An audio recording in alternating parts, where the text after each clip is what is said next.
রক্তাক্ত ঘটনার জের কাটতে না কাটতেই আবার সিলেটে ছড়ালো রাজনৈতিক সহিংসতা। মাত্র 2 দিনের মাথায় একই দিনে পরপর 2 দফায় হামলা শিকার হলো জাতীয় নাগরিক পার্টি বা এনসিপির শীর্ষ নেতাদের গাড়িবহর। প্রশ্ন উঠেছে আইনশৃঙ্খলা পরিস্থিতি নিয়েও। বৃহস্পতিবার দুপুরে সিলেটের গোলাপগঞ্জ পৌরসভার হলরুমে জুলাই গণ অভ্যুত্থানে 7 শহীদ পরিবারের সঙ্গে আবেগঘন সাক্ষাৎকার শেষে ফিরছিলেন এনসিপি নেতারা। বেলা 2:45টার দিকে গোলাপগঞ্জ উপজেলা গেট এলাকায় পৌঁছালে আকস্মিকভাবে দলটির উত্তরাঞ্চলের মুখ্য সংগঠক সার্জিস আলমের গাড়িতে হামলা চালানো হয়। সামাজিক যোগাযোগ মাধ্যম ফেসবুকে দেওয়া এক পোস্টে সার্জিস আলম অভিযোগ করেছেন, সরকার দলের সংশ্লিষ্টরা তাদের গাড়িবহরে হামলা ও ভাঙচুর চালিয়েছে। এই ঘটনার রেশ কাটতে না কাটতেই সিলেটের 5 মাইল বাজার এলাকায় দ্বিতীয় দফায় তাদের উপর আবারও হামলার অভিযোগ ওঠে।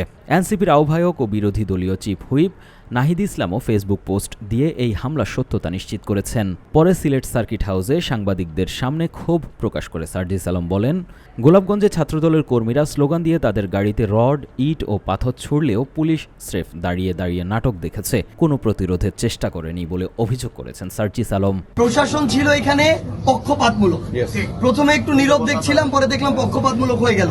এমপির কথা অনুযায়ী প্রশাসন সিদ্ধান্ত নেয়, সরকারের কথা অনুযায়ী প্রশাসন সিদ্ধান্ত নেয়। এদিকে গত 2 দিন আগে মঙ্গলবার হবিগঞ্জে এনসিপির জুলাই পদযাত্রা কর্মসূচিতে সার্জিস আলম ও মুখ্য সমন্বয়ক নাসির উদ্দিন পাটোয়ারির গাড়িবহরে হামলা হয়েছিল।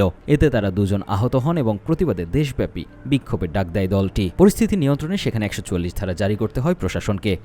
এই প্রেক্ষাপটে সিলেটে 2 দিনের কর্মসূচি ঘিরে আগে থেকেই সতর্ক ছিল জেলা প্রশাসন।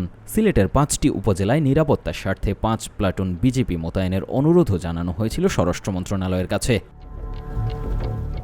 হামলার পর শুরু হয়েছে রাজনৈতিক পাল্টাপাল্টি অভিযোগ। এনসিপি সংরক্ষিত আসনের সংসদ সদস্য ডক্টর মাহমুদা আলম মিতু একে পরিকল্পিত হত্যা চেষ্টা বলে আখ্যা দিয়েছেন। অন্যদিকে নাহিদ ইসলামের দাবি, অতীতে খালেদা জিয়ার গাড়িবহরে আওয়ামী লীগ ঠিক যেভাবে হামলা করেছে, বিএনপি ও এর সংগঠনগুলো এখন এনসিপির ওপর ঠিক একই কায়দায় হামলা করেছে। তবে স্থানীয় বিএনপি নেতারা হামলার দায় পুরোপুরি অস্বীকার করেছেন। তারা জানান, এই ঘটনার সাথে তাদের দলের কোনো সম্পৃক্ততা নেই।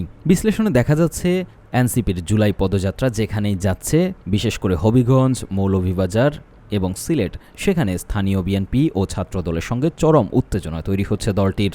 একই সপ্তাহে 3 জেলায় সংঘাতের বিস্তার প্রশাসনের নিয়ন্ত্রণ ক্ষমতা নিয়েও প্রশ্ন তুলছে।